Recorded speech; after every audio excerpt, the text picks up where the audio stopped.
నమస్తే. నేను మీ కుప్ప పద్మిని. ఇన్నాళ్ళు మీ సపోర్ట్‌ని నాకందిస్తూ, మీ ప్రేమని నాకందిస్తున్న ప్రతి ఒక్కరికి కృతజ్ఞతలు.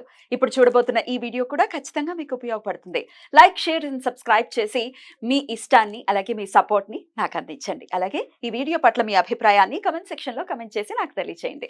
నమస్తే. నమస్కారం. రేపటి విశిష్టతని ఒకసారి చూద్దాం. రేపు 14వ తారీఖు ఏప్రిల్ నెల 2024వ సంవత్సరం ఆదివారం. శ్రీ క్రోధినామ సంవత్సరం ఉత్తరాయణం వసంత ఋతువు. రేపు చైత్రమాస శుక్లపక్ష షష్ఠి తిథి పగలు 11:43 వరకు, తదుపరి సప్తమి తిథి. ఆరుద్ర నక్షత్రం రాత్రి 1:35 వరకు, తదుపరి పునర్వసు నక్షత్రం. నక్షత్ర వర్జం ఉదయం 9:29 నుండి 11:08 వరకు. అమృతకాలం మధ్యాహ్నం 3:16 నుండి సాయంత్రం 4:55 వరకు. హైదరాబాద్ ప్రాంతం వారికి రేపు సూర్యోదయం ఉదయం 6:01, సూర్యాస్తమయం సాయంత్రం 6:32, చంద్రోదయం ఉదయం 10:34, చంద్రాస్తమయం రాత్రి 12:22. అభిజిత్ ముహూర్తం పగలు 11:51 నుండి మధ్యాహ్నం 12:41. దుర్ముహూర్తం సాయంత్రం 4:52 నుండి 5:42 వరకు. రాహుకాలం సాయంత్రం 4:58 నుండి 6:32 వరకు. గుళిక కాలం మధ్యాహ్నం 3:24 నుండి సాయంత్రం 4:58 వరకు. యమగండ కాలం మధ్యాహ్నం 12:16 నుండి 1:50 వరకు. రేపు స్కంద దమనారోపణం, కుమార షష్ఠి. నారద పురాణం ప్రకారం చైత్ర శుక్లపక్ష షష్ఠి తిథి రోజు సుబ్రహ్మణ్య స్వామికి దవణం ఆకులతో పూజ చేయటానికి ప్రశస్తమైనది. అందుచేత రేపటి రోజును స్కంద దమనారోపణం అని పిలుస్తారు. రేపు భక్తులు సుబ్రహ్మణ్య స్వామి విగ్రహాన్ని దవణం ఆకులతో పూజిస్తారు. రేపు యమునా షష్ఠి, యమునా జయంతి, యమునా చాత్. చైత్ర శుక్లపక్ష షష్ఠి తిథి రోజు యమునాదేవి భూమి మీద అవతరించారు అని పురాణ కథనం. కృష్ణ భక్తులు రేపు యమునా జయంతిని ఉత్సవంగా జరుపుకుంటారు. ముఖ్యంగా మధుర, బృందావనం దేవాలయాల్లో ప్రత్యేక వేడుకలు జరుగుతాయి. మేష రాశిలో నిరయన రవి సంక్రమణం ఈ రోజు రాత్రి 9:04 జరుగుతుంది.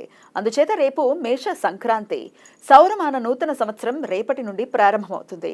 తమిళ సాంప్రదాయం పంచాంగముల ప్రకారం రవి మేషరాశిలో సంచారం చేసే కాలాన్ని చిత్తిరై నెల అని పిలుస్తారు. ఈ నెల ప్రారంభ దినాన్ని తమిళ ఉగాదిగా, వరుష పిరుప్పు అని, పుతాండు అని పిలుస్తారు. నిరయన రవి అశ్విని నక్షత్రంలో ఇవాళ రాత్రి 9:04 ప్రవేశిస్తాడు. అప్పటి నుండి అశ్విని కార్తె ప్రారంభమవుతుంది. పంజాబ్ ప్రాంతంలో రేపు వైశాఖి లేదా బైశాఖి పేరుతో ఉగాది పండుగ జరుపుకుంటారు. సిక్కులు వారి పవిత్ర మత సాంప్రదాయం ఖల్సా రేపటి నుండి ప్రారంభమైంది అని భావిస్తారు. రేపు డాక్టర్ బిఆర్ అంబేద్కర్ గారి జయంతి. 2015 సంవత్సరం నుండి ప్రతి సంవత్సరం కూడా ఏప్రిల్ 14వ తేదీన సెలవు దినంగా ప్రభుత్వం ప్రకటించింది. రేపు పొహేలా బాయిషాఖి. 1431 బెంగాలీ శకం రేపటి నుండి ప్రారంభమవుతుంది. పొహేలా బాయిషాఖి అంటే బెంగాలీ వారికి ఉగాది. మేషరాశిలో రవి ఉన్న మొదటి రోజున నబవర్ష పేరుతో బెంగాల్, అస్సాం, త్రిపుర, బంగ్లాదేశ్ ప్రాంతాలలో బంగ్లా భాష మాట్లాడేవారు రేపు ఉగాది జరుపుకుంటారు.